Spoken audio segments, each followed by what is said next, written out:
మీ business ఏదైనా మీ ఊర్లో promotion చేయాలంటే అది సుమన్ టీవీతోనే సాధ్యం. ఇప్పుడే సంప్రదించండి. చిట్వేలు మండలంలో మన జనసేనకు అనుబంధంగా పనిచేస్తున్న వాళ్ళందరినీ కూడా ఒకసారి కలుద్దామని ఈ ప్రాంతానికి వచ్చాం.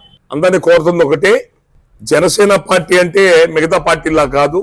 70 ఏళ్ళ నుంచి అధికారం అనుభవించిన కులాలు, వాళ్ళ దగ్గర డబ్బు ఉంది, అంగబలం అన్ని ఉన్నాయి కాబట్టి ఏ రాజకీయ పార్టీలు ఎన్ని పార్టీలు అయినా పెడతారు, ఏమైనా చేస్తారు వాళ్ళు. కానీ జనసేన పార్టీ అనేది పేద కులాల నుంచి వచ్చిన పార్టీ. అది అండ్ పవన్ కళ్యాణ్ గారు ఒక మంచి బలమైన ప్రయత్నం, పేద కులాల రాజ్యాధికారం అందాలన్న బలమైన ప్రయత్నంతో తనకున్న శక్తి సామర్థ్యాలు మొత్తం కూడగలుపుకొని ఆ పార్టీ పెట్టి ముందు నడుపుతున్నారు ఆయన. అలాంటి జనసేన పార్టీ కూటమిలో బీజేపీ టీడీపీ కూటమిలో 21 స్థానాలు తీసుకుంది. అందులో కడప జిల్లాలో ఒకే స్థానం కోడూరుకి ఇవ్వడం జరిగింది. ఈ కోడూరు స్థానాన్ని అందరూ కూడా, ఈ కోడూరు నియోజకవర్గంలో ఉన్న అత్యంత బలంగా ఉండే మన బలిజ కులస్తులు కానీ, బడుగు బలహీన వర్గాలు కానీ అందరూ కూడా జనసేన పార్టీకి, గాజు గుర్తుకి, శ్రీధర్ కి అభ్యర్థిగా నిలబడ్డాడు. ఓటు వేసి అఖండ మెజారిటీతో గెలిపించాలని చెప్పి కోరుకుంటున్నాం. మొదటి నుంచి కూడా ఈ కడప జిల్లాలో మిగతా ప్రాంతాల్లో రెడ్ల ప్రాబల్యం ఎలా ఉన్నా కూడా కోడూరు, రాజంపేట, బద్వేలు ఈ ప్రాంతాలన్నీ కూడా ఈ బలిజులు పేద వర్గాల పట్టు ఉండేది. అది రాను ఇక్కడ ఎర్రచందనం డబ్బు, దొంగ డబ్బు పెరిగిపోయి నియోజకవర్గాల కోట్ల రూపాయల ఖర్చు పెరిగిన తర్వాత ఈ పేద కులాల నుంచి ప్రాతినిధ్యం తగ్గిపోయింది. దయచేసి మీ ఓట్లు అమ్ముకోవద్దు, ప్రలోభాలకు లొంగద్దు. పెద్దల కష్టపడి ఓటు ఇచ్చింది మంచోళ్ళు గెలిపించుకోమని కానీ 500 రూపాయలు 1000 రూపాయలు మీ ఓట్లు అమ్ముకోమని కాదు. ఓటును అమ్ముకుంటే మన గౌరవాన్ని అమ్ముకున్నట్టే, మన కులాన్ని అమ్మినట్టే. ఓట్లు అమ్ముకోవద్దు, ఓట్లు చీల్చుకోబాకండి. అందరు కలిసి కూర్చొని మాట్లాడుకోండి. రాష్ట్రం చాలా దుర్భరమైన పరిస్థితిలో రాష్ట్రం ఉంది. 10 లక్షల కోట్ల అప్పుల్లో ఉంది రాష్ట్రం. చాలా దుర్మార్గమైన స్థితి. ఎక్కడ వ్యాపారాలు లేవు, ఆదాయ వనరులు లేవు, తునాతునకలైపోయింది రాష్ట్రం. రాజధాని లేదు. తెలంగాణ నుంచి విడిపోయిన తర్వాత రోడ్డు పడ్డాం మనం. రేపు భవిష్యత్తు ఏంటి అగోమే గోచరంగా ఉంది. ఇలాంటి పరిస్థితుల్లో ప్రజలు మీరు బాధ్యత లేకుండా ఇష్టం వచ్చిన కులాల పేరుతో, వర్గాల పేరుతో వాడు దౌర్జన్యం చేశాడు, వీడు బెదిరించాడు, వాడు డబ్బు ఇచ్చాడు, ఇలాంటి పిచ్చి మాటలతో బాధ్యత లేకుండా ఓట్లు వేసుకుంటే మాత్రం ఈ రాష్ట్రం రేపొద్దున ఇప్పుడు వెనకబడ్డ రాష్ట్రాలు, ఒరిస్సా మిగతా రాష్ట్రాలు చాలా వెనకబడ్డాయండి అని, అలాంటి వెనకబడ్డ పేద రాష్ట్రాలుగా మారిపోద్ది. ఇది రాష్ట్రం బాగుపడటమా పాడైపోవటమా ఈ ఎలక్షన్తో తేలిపోద్ది. జాగ్రత్తగా ఆలోచించుకోండి అందరూ కూడా. ముఖ్యంగా బీజేపీ పార్టీ అంటే ఈరోజు దేశవ్యాప్తంగా పట్టున్న పార్టీ. రేపు మళ్ళీ ఎలక్షన్స్ అదే గెలవబోతుంది, బీజేపీ గెలవబోతుంది.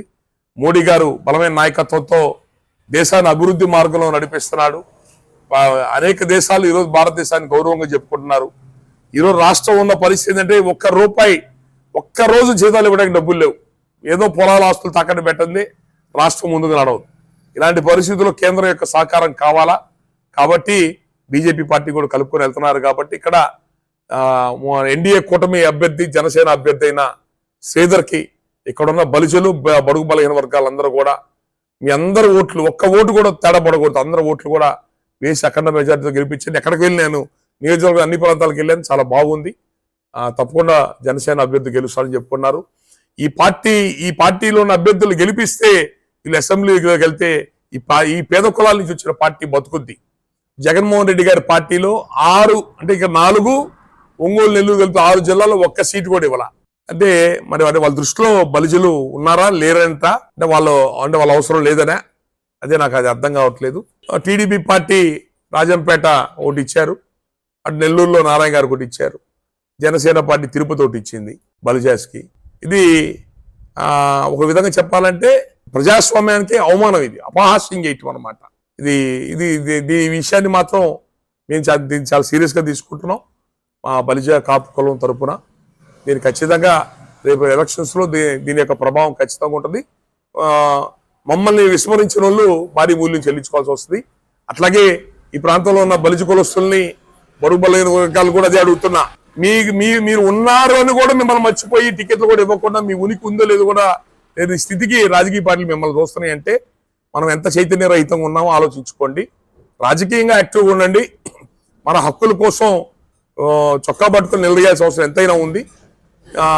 ఇప్పుడు రేపు కనీసం భవిష్యత్తులో రాబోయే ఎలక్షన్స్ అయినా కూడా జనాభా దామాషా ప్రకారంగా రాయలసీమ ప్రాంతాల్లో బలిజలకి, పేద వర్గాలకు అందాల్సిన సీట్లు కానీ వీటి విషయంలో బలంగా రేపు భవిష్యత్తు అందరం ముందుకెళ్లాలని కోరుకుంటున్నాం. అలాగే రాజకీయ పార్టీలు కూడా జనాభా దామాషా ప్రకారంగా మాకు న్యాయం చేయాలనుకుంటున్నాం.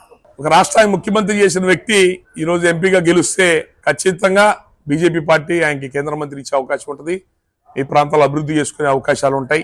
ఇక్కడ పొంగునూరు రాజంపేట నియోజకవర్గం సంబంధించిన మిథున్ రెడ్డి మన పేద కులాల నుంచి వచ్చిన పవన్ కళ్యాణ్ అక్కడ పిఠాపురంలో ఎన్ని 100 కోట్లు ఖర్చు పెట్టానో ఓడిస్తామని చెప్పి అక్కడ ఇన్ఛార్జ్ ఇతను మిథున్ రెడ్డి దౌర్జన్యంతోనూ 100 కోట్లు ఖర్చు పెట్టి పవన్ కళ్యాణ్ గారిని ఓడించాలని చెప్పి ప్రయత్నం చేస్తున్నారు. అంటే మీరు డబ్బు దౌర్జన్యంతో ఏమైనా చేస్తామని చెప్పని మరి అక్కడ మనలాంటి పేద కులాల నుంచి వచ్చిన పవన్ కళ్యాణ్ గారిని ఎట్టి పరిస్థితుల్లో ఓడగొట్టి పార్టీ లేకుండా చేద్దామని చెప్పి ప్రయత్నం చేసే వ్యక్తిని ఇక్కడ రాజంపేట ఎంపీగా ఏ విధంగా ఓట్లేసి గెలిపిస్తారో ఇక్కడున్న మరి బలిజలు మిగతా వాళ్ళందరూ ఆలోచించుకోండి. వాళ్ళ అహంకారానికి మీరు సమాధానం చెప్పాలా? మీరందరికీ ఒక్క కార్డు చెప్పు దెబ్బలాగా సమాధానం చెప్పాల్సిన అవసరం ఎంతైనా ఉంది.